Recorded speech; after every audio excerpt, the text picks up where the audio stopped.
Scene start होता है club house से, जहाँ कैंगयुक ओटायो के साथ पहुंच चुका था और वहाँ वो मजाक करने के लिए नहीं गया था। वो वहाँ वांग कुहो को ढूंढने के लिए गया था, अपने भाई के मर्डरर को ढूंढने के लिए गया था। इस बार क्लब में गू चांग ऊ तो नहीं था, पर उसका सबोर्डिनेट जरूर था और कैंगमिन उसी से काम चलाने वाला था। इसलिए वो बिना टाइम वेस्ट किए डायरेक्ट मुद्दे पे भी आ गया था और तुरंत गू चांग ऊ की सबोर्डिनेट से क्वेश्चन पे क्वेश्चन करने लगा था। वो गू कहाँ है जो यहाँ पहले बैठा था? मुझे उससे कुछ जरूरी बात करना है। कैंगयुक की ऐसी बातें सुन गू चांग युक का सबोर्डिनेट अंदर ही अंदर गुस्सा होने लगता है।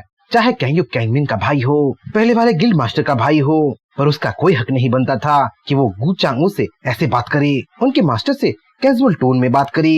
गू चांग ऊ गागुआ गिल्ड का एक इम्पोर्टेंट मेंबर था और उनका बॉस भी था। कम से कम गू चांग ऊ का सबोर्डिनेट तो यही सोच रहा था और इसी वजह से वो भड़क भी उठा था। तुम वो गू बोल के किसको बोल रहे हो? तुम्हारी बदतमीजी यहाँ नहीं चलेगी, बोल के गू चांग ऊ का सबोर्डिनेट अपने साथियों को बुलाने लगता है। कैंगयुक को चारों तरफ से घेरने लगता है, पर कैंगयुक को इससे भला क्या फर्क पड़ने वाला था? वो तो गू चांग युक के सबोर्डिनेट को एक चांस दिया था अपनी जिंदगी को रखने का, रिडेम्पशन करने का। पर अगर वो लड़ना चाहता है, कैंगयुक को मारना चाहता है, तब बातें बढ़ाने का कोई फायदा नहीं था, टाइम वेस्ट करने का कोई फायदा नहीं था। इसलिए कैंगयुक तुरंत अपना नेक्स्ट कमांड अपनी आर्मी को देता है। राइज बोल के अपने अनडेड आर्मी को जगाने लगता है। देखते ही देखते चारों तरफ मुर्दों की फौज आ जाती है। जो गू चांग ऊ का सबोर्डिनेट पहले कैंगयुक को घेर के रखा था, अब वो खुद अनडेड की आर्मी से घिर चुका था। देखते ही देखते क्लब हाउस का लाइट चली जाती है और अंधेरे में मुर्दों की आर्मी उसकी ओर धीरे धीरे बढ़ने लगती है। गू चांग ऊ का सबोर्डिनेट अब नर्वस होने लगा था, उसका हार्ट जोर जोर से धड़कने लगा था, क्योंकि चारों ओर से लाशों की सरकने की आवाज आ रही थी और हड्डियां खनखना रही थी। अपने हथियार तैयार रखो, कहीं से भी हमला हो सकता है, बोल के कैंगयुक का सबोर्डिनेट अपने आप को ही नहीं अपने सबोर्डिनेट को भी हिम्मत दे रहा था। पर एक्चुअली में तो उसकी फट रही थी और उसके शरीर से उसकी आत्मा निकल के जाने वाली थी। मतलब वो डर के मारे कांपने लगा था। तभी तुरंत स्केलेटन आर्मी उसे घेर लेते हैं, अपने स्वॉर्ड्स को उसके आर पार कर देते हैं। तब गू चांग ऊ की सबोर्डिनेट को समझ में आता है कि कैंगयुक कोई नॉर्मल नेक्रोमैंसर नहीं है, बल्कि खुद मौत है और जो वो वहाँ करने के लिए आया है वो करके ही जाने वाला है। सीन शिफ्ट होता है गू चांग ऊ के हेड ऑफिस में, जहाँ गारगाओ गिल्ड के दूसरे मेंबर्स बैठे हुए थे। गू चांग ऊ के चमचे बैठे थे और वो लोग गू चांग ऊ को ही कांटेक्ट करने की कोशिश कर रहे थे। तभी अचानक उनके फ्लोर का लिफ्ट खुलता है और लिफ्ट के अंदर से एक इंसान बाहर आता है। ये गू चांग ऊ का वही सबोर्डिनेट था जो गू चांग ऊ के गैर मौजूदगी में क्लब हाउस की देखरेख करता था और वो इस वक्त बहुत बुरी हालत में था और मदद करो मेरी, मदद करो बोल के वो आगे बढ़ रहा था। उसके तन बदन में फोड़े आ गए थे और वो चलता फिरता टाइम बम बन गया था। ये बात दूसरे मेंबर्स जल्दी ही समझ गए थे, पर झुकने से पहले ही, अपने आप को बचाने से पहले ही वो चलता फिरता टाइम बम एक्सप्लोड हो गया और अपने साथ कैंगयुक को हेल में ले गया। सीन शिफ्ट होता है द कार्मेल हाउस सेक्ट में, जहाँ गू चांग ऊ वांग कुहो के साथ पहुँच गया था। गू चांग ऊ कार्मेल हाउस सेक्ट के हेड क्योंग टक का पुराना दोस्त था, पर आजकल उनका रिश्ता उतना अच्छा नहीं था और ये बात उनकी बातों से साफ झलक रहा था। तो मैं तुम लोगों को अब याद आया हूँ। तुम चाहते हो कि मैं तुम्हारे सबोर्डिनेट को अपने पास रखूं, पर मैं ऐसा क्यों करूं? इसे मेरे पास रख के मुझे क्या फायदा होगा?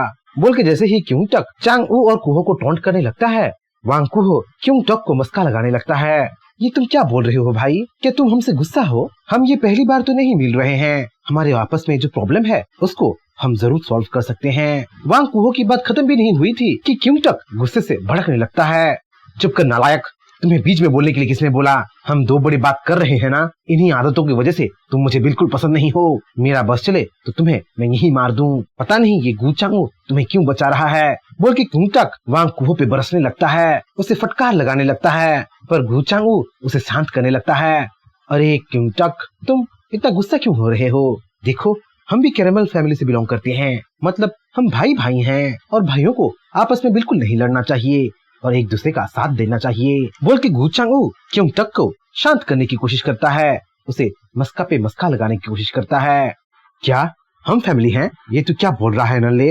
तुम लोगों ने कैंगमिन के गिल्ड को ज्वाइन करके मुझे छोड़ दिया था, अब जब वो चला गया है तो मैं फिर से फैमिली बन गया हूँ। अरे तुम लोग तो गिरगिट से भी ज्यादा रंग बदल रहे हो, बोल के क्यों टक ताना पे ताना मार रहा था। पर गू चांग ऊ भी हार मानने वालों में से नहीं था।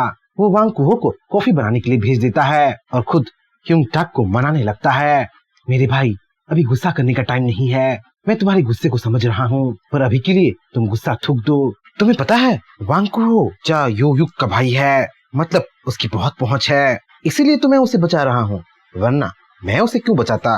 तुम्हें तो पता ही है चाओ योयुक कैसा आदमी है। तुम समझ रहे हो ना, हम उसे अपना दुश्मन नहीं बना सकते। गु चांगवू की ये बातें क्योंगटक अच्छी तरीके से समझ रहा था।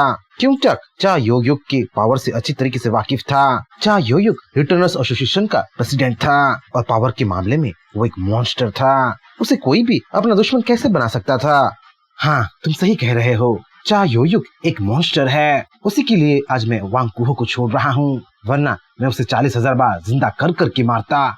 अच्छा तो ये बताओ, अगर वांग कुहो चा योयुक का भाई है तो जिन आदमियों ने थग्स ने कैंग मिन को मारा था वो भी शायद चा योयुक के आदमी होंगे, है ना। बोल के जैसे ही क्योंगटक क्वेश्चन पूछने लगता है, गु चांगवू उसका जवाब हाँ में देता है और उसका जवाब सुन क्योंगटक हंसने लगता है। चा योयुक एक बहुत पावरफुल फिगर था जिससे क्योंगटक बहुत कुछ हासिल कर सकता था, इसीलिए तो ये सुनहरा मौका वह अपने हाथ से कैसे जाने दे सकता था। पर अभी के लिए उसका मेन काम वांग कुहो को बचाना था और चा योयुक से बात करने का जिम्मा वो गु चांगवू को सौंप दिया था।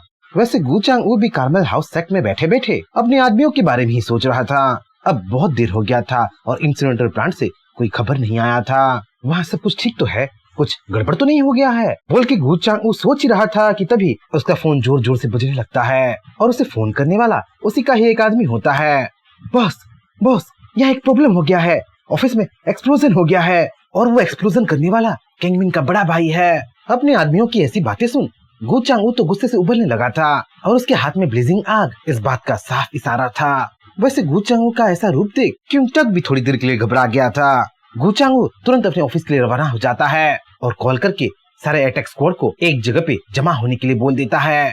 अब गु चांगवू खुद कैंगयुक से लड़ने के लिए जा रहा था, पर क्या वो अपने मकसद में कामयाब होगा या उसी का भी हाल उसके आदमियों के जैसा होगा। सेंसिट होता है कैंगयुक के पास जो अब भी ओटायो के साथ था और गु चांगवू के आदमियों को एक एक करके मारे जा रहा था, उनके सोल्स को अब्सॉर्ब किए जा रहा था। तभी ओटायो के पास एक कॉल आता है और कॉल करने वाला खुद गु चांगवू ही होता है। कहाँ हो तुम साले, तुम अपना एड्रेस दो, हम तुम्हारे पास ही जा रहे हैं। वैसे ओटायो गु चांगवू को रिप्लाई तो नहीं देना चाहता था, पर कैंगयुक के कहने पे वो गु चांगवू को अपना करंट एड्रेस दे ही देता है और जो भयानक नजारा उसके सामने होने वाला है उसका वो इंतजार करने लगता है। ओटायो एक बात तो जानता था कि गु चांगवू वहाँ अकेला नहीं आने वाला है, वो वहाँ अपनी पूरी टोली के साथ वहाँ आने वाला है और आके उसका काम तमाम करने वाला है। अब उसका क्या होगा, उसकी फैमिली का क्या होगा, क्या कैंगयुक उसे बचाएगा? ओटायो तो ऐसा बिल्कुल नहीं सोच रहा था। उसी बीच रेसमोंड रॉड्रिक कैंगयुक को कांटेक्ट करता है और हेला के बारे में अपडेट देने लगता है। कैंगयुक हेला से गायब था, हेला का मोनाक हेला से गायब था और हेला के नोबल्स को ये बात पता चल गया था, पर अभी तक वो अपना सर नहीं उठाए थे, कुछ किए नहीं थे। वैसे हेला में कैंगयुक अपना लीजन भी बनाया था, अपने ट्रू सबऑर्डिनेट्स बनाया था। अब वो लोग उतावले हो रहे थे, अपने मास्टर को अर्थ में ज्वाइन करना चाहते थे, पर अगर पूरी लीजन अर्थ में आ गई तो पूरे धरती को ही तबाह कर सकती थी, भयंकर तबाही मचा सकती थी। इसलिए कैंगयुक अपने 1st से 5th लीजन को अपने डिमोनिक पैलेस की निगरानी का जिम्मा सौंप देता है और 6th और 7th लीजन को ही धरती में समन करने का सोचने लगता है। तभी रेसमोंड कैंगयुक को और एक अलर्ट देता है, अलर्ट कि उसके पास कई सारे सुपर ह्यूमंस आ रहे हैं, हंटर्स आ रहे हैं जो पिछले वालों से स्ट्रॉन्गर जरूर हैं, पर कैंगयुक को चिंता करने की कोई विषय नहीं है। कैंगयुक अच्छी तरीके से जानता था कि ये लोग कौन हैं और उनका सामना करने के लिए उसके 7th लीजन ही काफी हैं। देखते ही देखते कैंगयुक और ओटायो को चारों तरफ से गु चांगवू के आदमी घेर लेते हैं, गन और स्वॉर्ड के नोक पे रख लेते हैं और उन्हीं के बीच से एक्सप्लोजन करके धमाकेदार एंट्री मार के गु चांगवू कैंगयुक के सामने आता है। चलो आज मैं तुम्हें भी तुम्हारे भाई के पास भेज दूंगा। वैसे तुम ये जगह कैसे ढूंढे? तुम्हें पता है तुम्हारे भाई के चमचों को भी हम यहीं पे मारे थे, अब तुम्हारा कब्र भी यहीं पे होगा बोल के गु चांगवू कैंगयुक को डराने धमकाने लगता है। पर गु चांगवू तो कुछ और ही सोच रहा था। वो अपने 7th लीजन को समन कर चुका था जो कि तुरंत वहां आ जाते हैं और जमीन से निकल के गु चांगवू के आदमियों को दबोचने लगते हैं। गु चांगवू शौक में चला गया था क्योंकि मुर्दे उठ के आ रहे थे, जमीन से हाथ पैर निकल के उसे जमीन में दबाने लगे थे। बहुत हो गया ये सब बोल के गु चांगवू अपनी एबिलिटीज को एक्टिवेट कर देता है। चारों तरफ आग झुलसने लगती है और हड्डियों को, स्केलेटन्स को जलाने लगती है। तो तुम एक नेक्रोमैंसर हो, अब पता चला तुम्हारी आंखें इतनी अजीब क्यों हैं बोल के गु चांगवू एक्सप्लोजन पे एक्सप्लोजन करने लगता है, पर फिर भी हड्डियां पता नहीं क्यों फिर से जुड़ने लगे थे, स्केलेटन्स का रूप लेने लगे थे और इस बार तो वो अपने साथ शील्ड लेके आए थे और अचानक तेजी से उसके आदमियों को एक एक करके मारने लगे थे। कहीं किसी हंटर का शर कट रहा था तो कहीं कोई हंटर दो हिस्सों में बट के मर रहा था। नजारा बहुत घुड़सम था और गुरचांगू अपनी आदमियों की कोई हेल्प नहीं कर पा रहा था।